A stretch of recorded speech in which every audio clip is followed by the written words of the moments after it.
Assalamualaikum warahmatullahi wabarakatuh. Perkenalkan, nama Ibu Burita Apriani SPD di SMP Islam Alikas. Ibu selaku guru PJOK. Selamat datang kepada calon siswa-siswi SMP Islam Alikas untuk berada di keluarga besar. Oke, sekarang Ibu akan menerangkan tentang Wiyata Mandala. Oke, kita masuk ke materi ya. Materi yang akan Ibu sampaikan adalah tentang wawasan Wiyata Mandala. Nah, apa sih Wiyata Mandala? Wiyata Mandala adalah cara memandang sekolah dalam lingkungan pendidikan dan pembelajaran. Dapat juga diartikan sebagai pandangan atau sikap hidup terhadap sekolah sebagai lingkungan pendidikan. Untuk tujuan dari Wiyata Mandala, ya, tujuan pendidikan seperti termaktub dalam pasal 3 Undang-Undang Sistem Pendidikan Nasional atau UU Siknas, sekolah mengemban misi pendidikan. Oleh karena itu, sekolah tidak boleh digunakan untuk tujuan-tujuan di luar tujuan pendidikan. Sekolah harus benar-benar menjadi ciri khas masyarakat belajar di dalamnya. Dengan proses Wiyata Mandala, proses seorang siswa untuk bisa memiliki wawasan Wiyata Mandala harus melalui 3 tahap. Tahap yang pertama adalah mengetahui. Tahap yang kedua, mengenal. Dan tahap yang ketiga adalah mencintai. Kita bahas satu persatu. Untuk tahap yang satu adalah tahap mengetahui. Apa itu mengetahui? Lingkungan fisik sekolah adalah lingkungan yang dapat diketahui melalui panca indera, mata, telinga, mulut. Ya. Contohnya mengetahui tempat ruang guru di mana, perpustakaan di mana, tata usaha di mana, dan lain sebagainya. Ya, jadi semua itu harus diketahui. Semuanya harus tahu fasilitas apa yang ada di sekolah. Ya, dimulai dari ruang guru, ruang kelas, dan ruang-ruang yang lainnya. Letak perpustakaan di mana dan yang lainnya. Ya, semua harus tahu fasilitas apa saja yang ada di sekolah. Nah, tadi kan sudah tahu ya tahap pertama yaitu mengetahui. Sekarang kita masuk ke tahap yang kedua yaitu mengenal. Setelah kalian tahu di mana letak perpustakaan, di mana letak ruang guru, di mana letak TU dan ruang kelas yang lainnya, sekarang kita harus tahu seluk-beluk di dalam ruangan-ruangan tersebut. Ibu kasih contoh seperti perpustakaan. Misalkan kalian harus tahu seluk-beluk perpustakaan itu seperti apa. Seperti misalkan siapa sih yang menjaga perpus, siapa sih yang ada di dalam perpus, siapa sih yang mengurus perpus, dan apa saja yang mampu dimanfaatkan oleh kalian di dalam perpustakaan.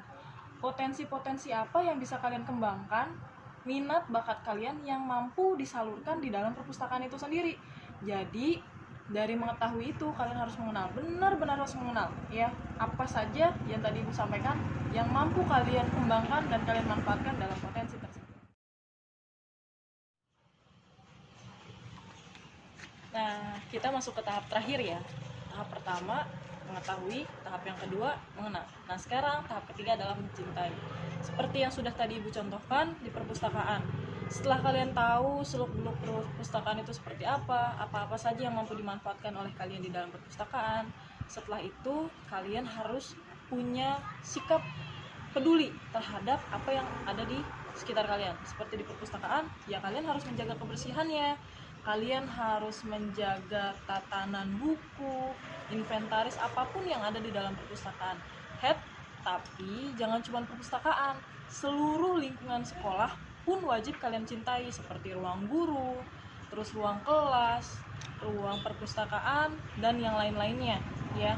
Jadi tidak hanya perpustakaan aja yang dijaga kebersihannya, tapi seluruh lingkungan sekolah dari ruang kelas sampai ke gerbang sekolah. Oke? Terus jangan lupa tatanan sosialnya dijaga juga.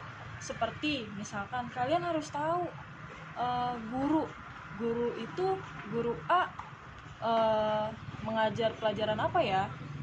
Kalian harus tahu siapa-siapa aja gurunya, beliau mengajar pelajaran apa, dan kalian juga harus tahu seluruh staf dan karyawan yang ada di sekolah kalian.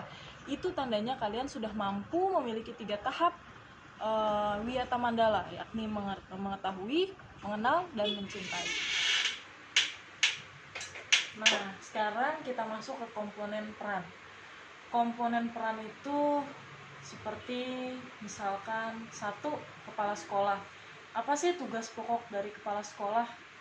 Kepala sekolah itu bertugas untuk beliau itu berwenang dan bertanggung jawab penuh terhadap penyelenggaraan pendidikan di lingkungan sekolah.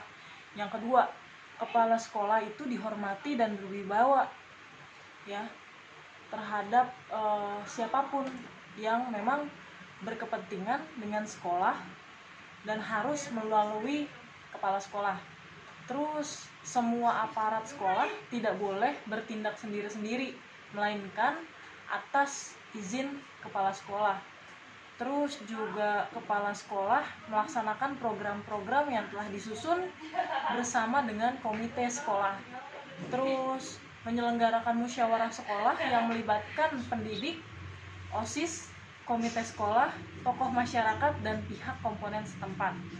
Menertibkan lingkungan, terus juga membuat sebuah peraturan di lingkungan sekolah. Terus mengadakan semacam rapat koordinasi kepada seluruh pihak-pihak terkait seperti guru, staf, TU, karyawan, dan lain sebagainya. Itu baru peran kepala sekolah. Yang kedua, peran guru. Apa sih peranan guru di dalam satu institusi sekolah? Yang pertama, menjunjung tinggi martabat dan citra guru dengan sikap dan tingkah laku. Jadi guru harus berperilaku baik, harus mencerminkan sisi positif dan menjadi contoh untuk anak-anak didiknya. Terus yang kedua, menjadi teladan atau pamong di masyarakat. Jadi tidak hanya di sekolah, tapi di masyarakat juga. Dan yang ketiga, guru mampu memimpin baik lingkungan sekolah maupun di luar lingkungan sekolah. Dan yang terakhir, guru dipercaya oleh diri sendiri dan seluruh warga sekolah. Yang ketiga, peran sivitas akademika seperti tata usaha. Yang pertama, tata usaha sekolah itu harus mendukung kepentingan administrasi di dalam rangka proses belajar mengajar di sekolah. Yang kedua, perangkat sekolah yang lain seperti misalkan pegawai, satpam, tukang kebun, terus piket, dan lain-lain harus melaksanakan hak dan kewajibannya sesuai dengan bidang yang ditugaskan oleh masing-masing. Dan yang ketiga, semua warga sekolah menjalin tali persaudaraan demi kenyamanan warga sekolah itu sendiri. Terus yang keempat, peran murid. Nah, ini adalah peran kalian. Apa sih peran kalian di sekolah? Yang pertama, mentaati tata tertib yang berlaku di sekolah tanpa kecuali. Ya. Jadi dari poin pertama, kalian sudah jelas, kalian sebagai siswa harus mengikuti seluruh tata tertib yang dibuat oleh sekolah. Tata tertib di sekolah itu dibuat untuk dilaksanakan, bukan untuk dilanggar. Ya. Jadi tolong ketika kalian memang ada di sekolah, maka ikuti semua aturan dan tata tertib yang ada di sekolah. Poin 2, kalian harus hormat dan sopan kepada guru dan seluruh warga sekolah yang lain. Yang ketiga, hormat dan sopan kepada teman. Itu yang paling penting ya. Jadi jangan karena kalian sesama, umurnya sama, dan kalian nyeleneh seenaknya dan lain sebagainya. Itu tidak baik ya. Jadi harus tetap mencontohkan hal-hal yang baik walaupun itu kepada teman sendiri. Yang keempat, belajar yang tekun. Jangan main terus. Yang kelima, menyelesaikan tugas yang diberikan oleh guru. Yang keenam, menjaga nama baik keluarga dan sekolah dimanapun berada. Ketika kalian berada di luar sekolah, maka jaga nama baik sekolah. Karena apa? Banyak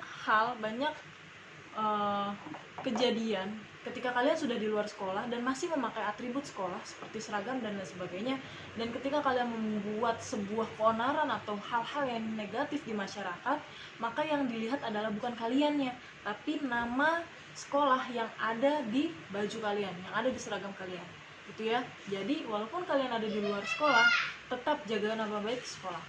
Terus yang selanjutnya adalah menjaga keamanan sekolah. Oke. Terus yang selanjutnya adalah melaporkan peristiwa negatif yang terjadi di sekolah kepada OSIS atau organisasi siswa intersekolah, guru, wakil kepala sekolah, ya, terus wali kelas, BP, atau langsung kepada kepala sekolah. Dan yang terakhir adalah memelihara lingkungan sekolah, dan itu wajib untuk seluruh warga sekolah termasuk kalian sebagai siswa. Yang terakhir nih yang akan Ibu bahas selanjutnya adalah peran masyarakat sekitar, ya.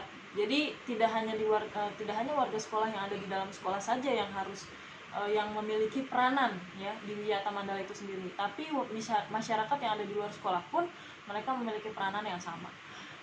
Peranan apa yang mereka harus lakukan sebagai warga di sekitaran sekolah? Yang pertama, mendukung program dan kebijakan sekolah dalam rangka kemajuan proses belajar mengajar. Yang kedua, memberi saran dalam kemajuan proses belajar dan mengajar di sekolah. Yang ketiga, ikut menjaga keamanan lingkungan sekolah. Yang keempat dan yang terakhir, mengadakan kerjasama dengan pihak sekolah melalui komite sekolah. Nah, yang terakhir dari Wiyata Mandala yang akan Ibu sampaikan, mungkin catatannya adalah 7K ya. Apa itu 7K? 7K dalam wawasan Wiyata Mandala adalah sebagai berikut. Yang pertama adalah keamanan atau kenyamanan. Yang kedua, kekeluargaan. Yang ketiga, kedisiplinan. Yang keempat, kerindangan. Yang kelima, kebersihan. Yang keenam, keindahan. Dan yang terakhir adalah ketertiban. Oke? Itu semua materi yang Ibu rangkum dan Ibu sampaikan kepada kalian. Semoga bermanfaat. Apa-apa yang Ibu sampaikan tentang wawasan Wiyata Mandala hari ini Ibu cukupkan. Terima kasih. Sampai bertemu di sekolah ya dengan Ibu dan guru-guru yang lainnya. Wassalamualaikum warahmatullahi wabarakatuh.